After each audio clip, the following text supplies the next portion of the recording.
Қайырлы күн баршаларыңызға. Сіздермен бірге Таңжарқын менің каналыма қош келдіңіздер. Бүгін балалық шағымыздың балдәмі кереметтей лакомка әзірлейміз. Лакомкаларымыз өте дәмді әрі жұмсақ болып шығады.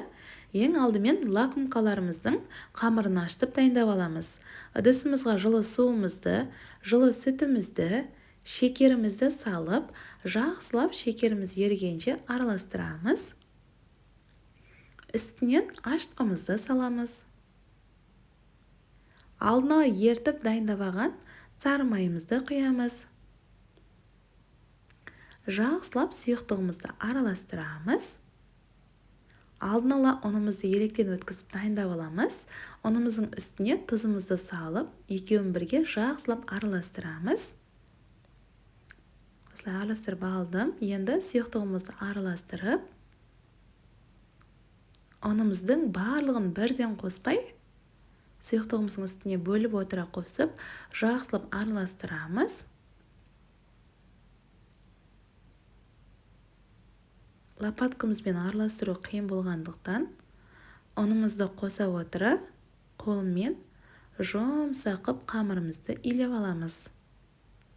Менің YouTube каналыма тіркелмеген болсаңыздар, тіркеліп, қоңырауша белгісін басып қойсаңыздар, әрбір жаңадан салған видеоларымды көре аласыздар.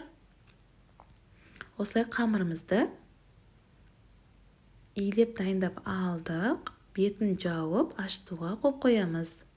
Енді пломбир кремін әзірлейміз. Отқа қоятын ыдысымыздың үстіне жұмыртқамызды, шекерімізді және кукурузный крахмалымызды қосып, жақсылап үшеуін араластырамыз. Араластыру сәл қиын болғандықтан мен сүтіміздің жартысын қосып, жақсылап араластырамыз. Түйіршіктер қалып кетпесін, бір келкі болғанша жақсылап араластырып, қалған сүтімізді құйып, араластырамыз. Жақсылап араластырып алып, енді отқа қоямыз.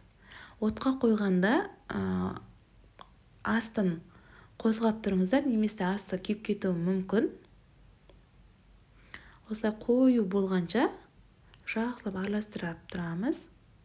Креміміз қоюланды. Осылай әдемі болып шығады. Осылай оттың астын өшіреміз. Креміміз дайын, пломбир креміміз. Енді үстіне сары майымызды қосамыз. Жақсылап екеуін араластырамыз.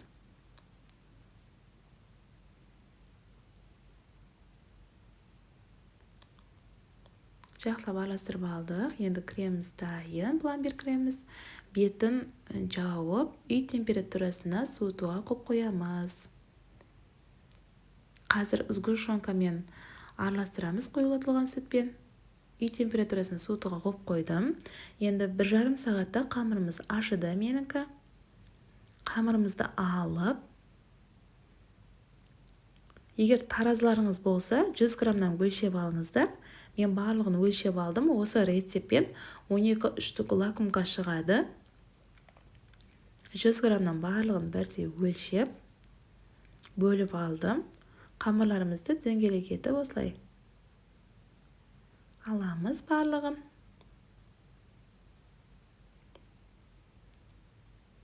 Өте жұмсақ, қолға жабыспайды қамырымыз. Осылай 12 бөлікке бөліп алдым. Енді лакомкаларымыздың формасына келтіріп, қамырымызды осылай қолымызбен бассаңыздар, өте жұмсақ. Осылай қамырымызды дөңгелек етіп жайып, бір-бірінің үстіне жауып, осылай лакомкамыздың формасына келтіреміз қамырларымызды.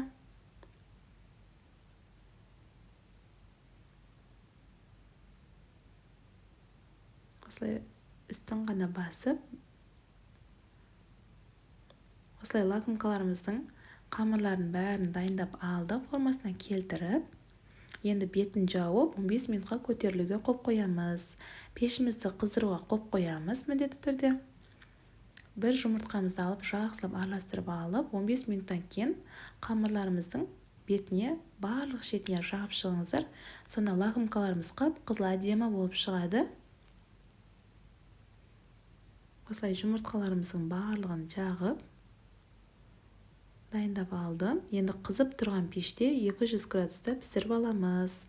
Алдын ала дайындап алған пломбир креміміздің үстіне қойылтылған сүт сгущенкамызды қосып, жартысын ғана қосып, жақсылап екеуін біріктіріп араластырып аламыз.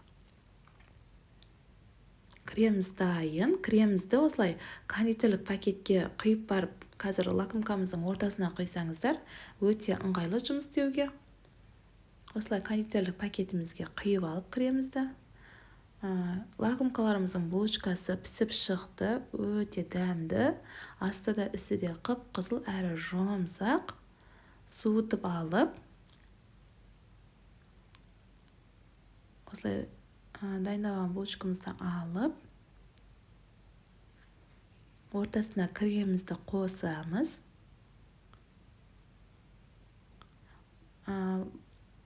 Кремін көп болған қаласаңыздар көптеу қосыңыздар.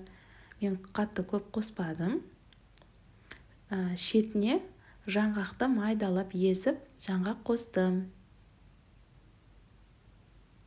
Осылай дайындап аламыз барлығын лакомкаларымызды. Булочкаларымызды өте жұмсақ болып шығады. Осылай ортасына крем қосып, осылай лакомкаларымыздың бәрін дайындап алдық. Өте дәмді болып шығады. Сіздер де жасап көріңіздер. Сіздермен бірге болған Таңжарқын. Ұнап жатса комментарий бөліміне пікірлеріңізді қалдыра кетіңіздер. Қош сау болыңыздар.